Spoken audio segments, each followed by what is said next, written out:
Video Iwas diduga memanipulasi korbannya viral di media sosial seiring dengan berjalannya proses penyidikan kasus dugaan pelecehan seksual pria disabilitas asal Mataram itu. Polisi mengantongi video itu sebagai bukti pendukung. Kakak cantik, jangan mau merusak diri. Saya percaya kakak bisa kan? Punya ilmu kan? Kakak tak perlu insecure. Saya tak senang orang lemah, lapar mata itu. Kakak kan perjuangan kakak, ya Allah. Hanya hidup sendiri dan berjuang sendiri.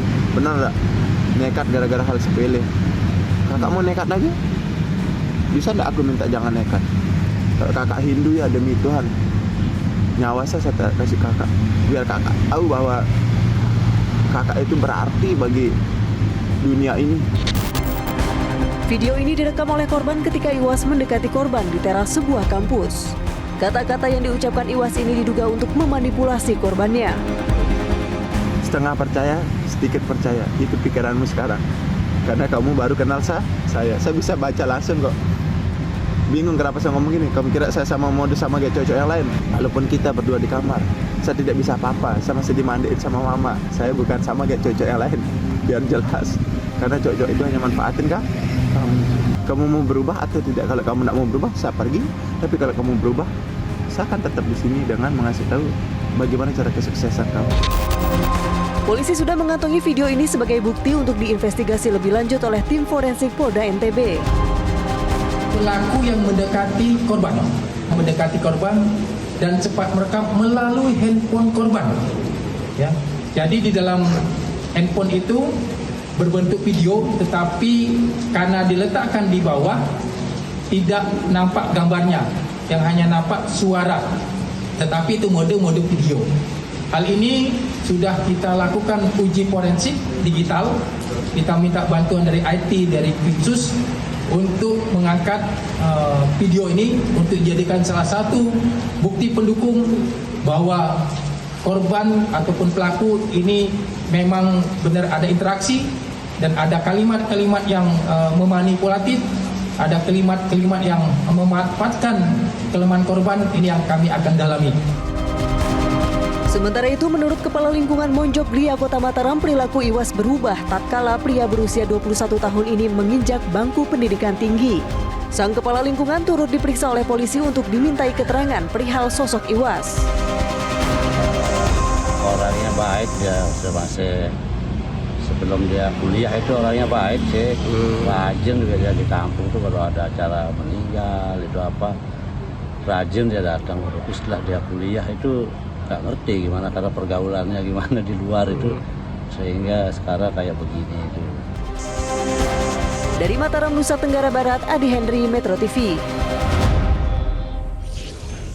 Untuk membahas mengenai perkembangan kasus ini, kita akan membahasnya bersama dengan anggota Komisi Disabilitas Daerah NTB, Yan Mangandar Putra, dan pakar hukum pidana Aristo Pangaribuan. Pak Aristo, Pak Yan, selamat malam. Selamat malam, Mas Kevin. Ya, terima kasih atas waktunya bersama kami di Prime Time News. Saya ke Pak Yan dulu. Pak Yan, sepengetahuan dari Komisi Disabilitas Daerah, sudah sejauh mana proses penyidikan terhadap kasus ini? Apakah ada informasi terbaru? Apakah kemudian ada penambahan jumlah korban yang mungkin saja melapor ke Komisi Disabilitas Daerah, Pak Yan?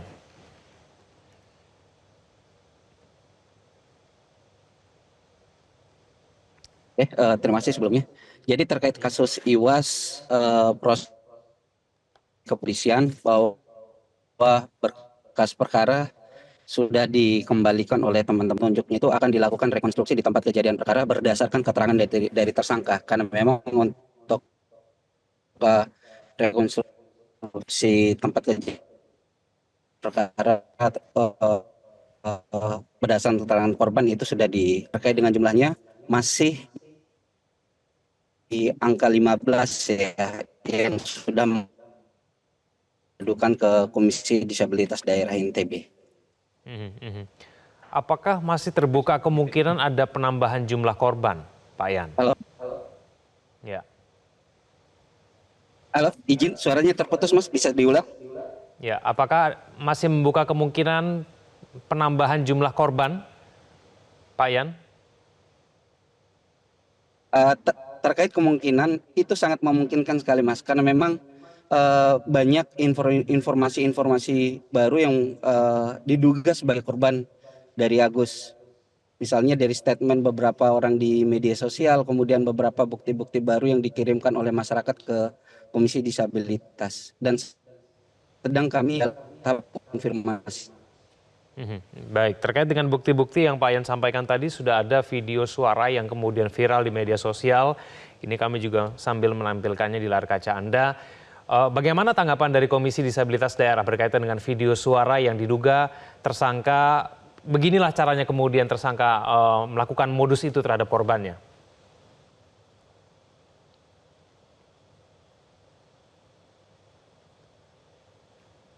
Ya, Pak Yan, baik. Tampaknya komunikasi kami mengalami gangguan. Saya ke Pak Aristo saja. Pak Aristo berbicara mengenai alat bukti ya. Saya kembali tanyakan mengenai video yang kemudian viral dan kemudian dibicarakan di mana-mana. Apakah dari video ini memang sudah memenuhi unsur pidana? Ada modus di situ, ada upaya yang kemudian memang dilakukan tersangka untuk menjerat korban, Pak Aristo? Begini, Mas Kevin, ini kan video ini kan hanya salah satu dari alat bukti lain ya. Kalau pertanyaannya apakah video ini sudah memenuhi seluruh unsur, ya belum. Tapi kan video ini harus dirangkai dengan alat bukti yang lain sehingga dia bisa memenuhi unsur-unsur tindak pidana yang diatur ya, yang ditersangkakan kepada Iwas atau Agus ini kan pasal 6C Undang-Undang Tindak Pidana Kekerasan Seksual. Nah, pasal 6C ini saya jelaskan secara sederhana. Pasal 6C ini adalah satu perbuatan metodologis ya, yang ujungnya kekerasan seksual. Apa itu metodologis? Metodologis yang disebutkan, metode yang disebutkan dalam pasal 6C Undang-Undang TPKS ini adalah pertama, memanfaatkan kerentanan seseorang. Ya, itu keywords pertama. Keyword kedua, memanipulasi pikiran dan psikologis seseorang. Yang ujung-ujungnya menggerakkan orang itu untuk melakukan aktivitas seksual dengannya. Nah, kalau kita lihat relasinya dengan video tadi, itu memang sudah ada indikasi memenuhi unsur memanfaatkan kerentanan seseorang. Karena kita lihat dari cuplikan pembicaraan tadi, ada kelemahan seseorang yang sedang dieksploitasi, insecurity seseorang yang sedang dieksploitasi. Nah, ini memenuhi unsur di sini. Apakah nanti eksploitasinya itu didukung alat bukti lain sehingga terjadi kekerasan seksual, ya, kekerasan seksual berdasarkan metodologi itu? Nah, ini yang harus dibuktikan lebih lanjut. Tapi kalau kita lihat perkaranya, ini kan Agus ini kan sudah tersangka. Agus atau Iwas ini sudah tersangka. Artinya buktinya bukan hanya ini. Dan polisi rasanya dia leaking bukti ini supaya mendapatkan dukungan publik yang pertama, yang kedua juga mencerahkan masyarakat. Nah, itu kira-kira Mas Kevin. Bagaimana dengan situasi saat ini di mana masih terdapat pro kontra begitu ya, Pak Aristo ya, berkaitan dengan kasus ini? Tidak sedikit yang kemudian masih bertanya, bagaimana bisa seseorang kemudian dengan memiliki keterbatasan melakukan pelecehan seksual begitu? Tanggapan Anda bagaimana? Oke, gini, memang pada awalnya kasus ini kan ada pro kontra ya. Jadi di satu sisi kita lihat argumen dari Agus ini adalah seperti yang Mas Kevin katakan, saya disabilitas kok, saya tidak mungkin melakukan kekerasan seksual, pelecehan seksual.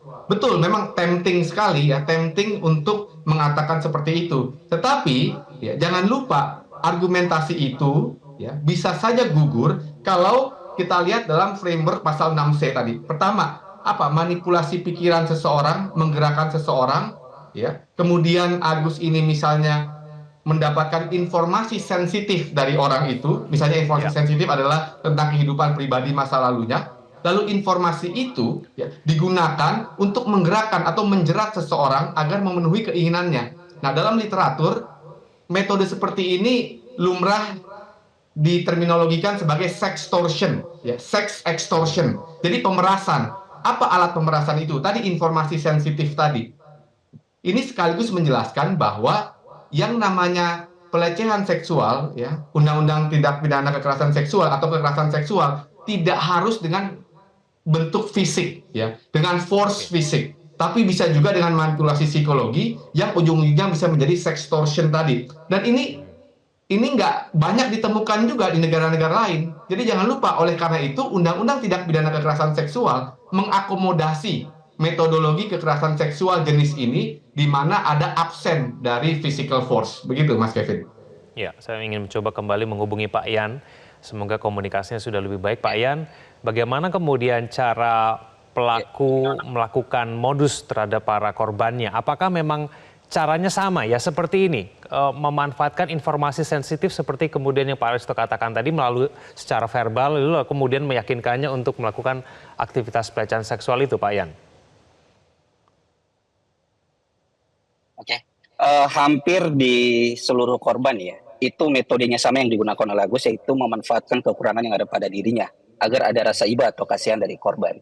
Kalau dari awal-awalnya itu selalu percakapan biasa ya, dari nanya jam dan yang lain, kemudian percakapannya meningkat ke tentang pribadi dari si calon korban, kemudian dari informasi yang diberikan oleh calon korban, dia menawarkan solusi bahwa seakan-akan dia bisa untuk membersihkan korban dengan tawaran mandi suci seperti itu.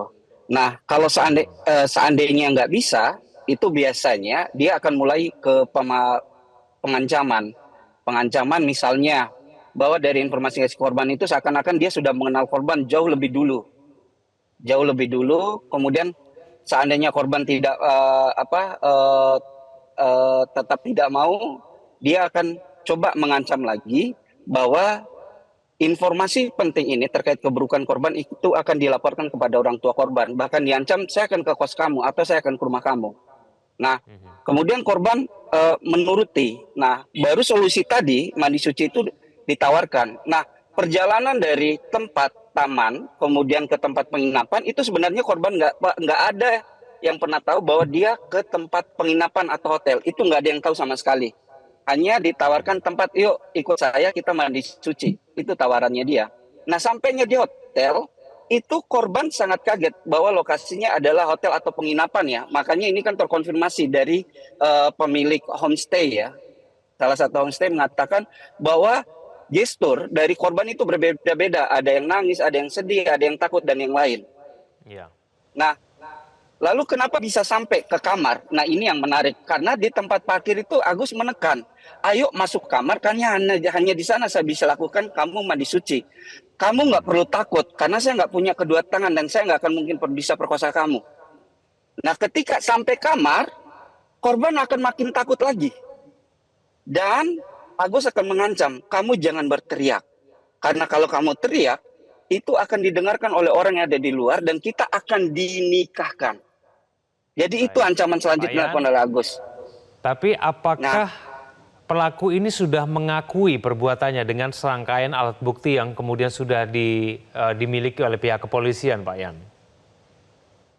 Kalau sampai hari ini informasi yang kami dapatkan, Agus masih tetap kekeh bahwa dia melakukan hal itu suka sama suka. Itu terakhir, walaupun awalnya dia bilang dia adalah korban pemerkosaan, kemudian sekarang berubah menjadi suka sama suka. Dia masih bersikeras bahwa itu dilakukan atas dasar suka sama suka. Baik, nanti proses pembuktiannya akan seperti apa nih Pak Aristo untuk membuktikan mana yang benar, mana yang salah?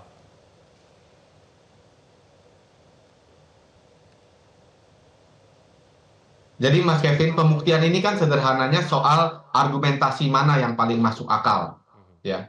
Jadi di satu sisi kalau kita lihat argumentasi Agus kan sederhana, yang tadi Mas Ian juga katakan, mana mungkin disabilitas itu bisa melakukan pelecehan seksual, dia saja tidak mempunyai lengan. Itu kan argumentasi utamanya. Kemudian kalau dia disabilitas, kenapa kok perempuannya tidak bisa melawan? Kan gitu kira-kira sederhananya. Nah, tetapi kita harus timbang juga argumentasi selanjutnya, argumentasi yang sekarang berkembang, yang kemudian juga diutarakan oleh polisi, bahwa tadi ada upaya-upaya metodologis. Tadi Pak Ian mengatakan, satu ada manipulasi psikologis, manipulasi pikiran, yang kedua ada intimidasi atau pemerasan. Nah, ini ada indikasi ke sana. Nah, kenapa kok korban tidak bisa melawan? Kalau itu ada dimensi pemerasan atau sextortion tadi, jadi jerat informasi sensitif tadi membuat korban itu tidak bisa melakukan perlawanan karena pikirannya sudah dilumpuhkan. Kan kira-kira begitu. Nah, sekarang sebenarnya kita kuat adu bukti aja di mana. Nah, ini juga saya mau katakan ya, ini sejauh ini rasanya kan informasi yang beredar kita diskusikan Agus, tapi saya belum lihat ya dari sisi hukum acara, Agus ini dibela oleh seorang advokat yang kredibel. Dia bahkan kadang-kadang dia pernah wawancara di televisi sendiri, dia menjelaskan sendiri yang menurut saya malah jadi bumerang. Nah, ini hak ya.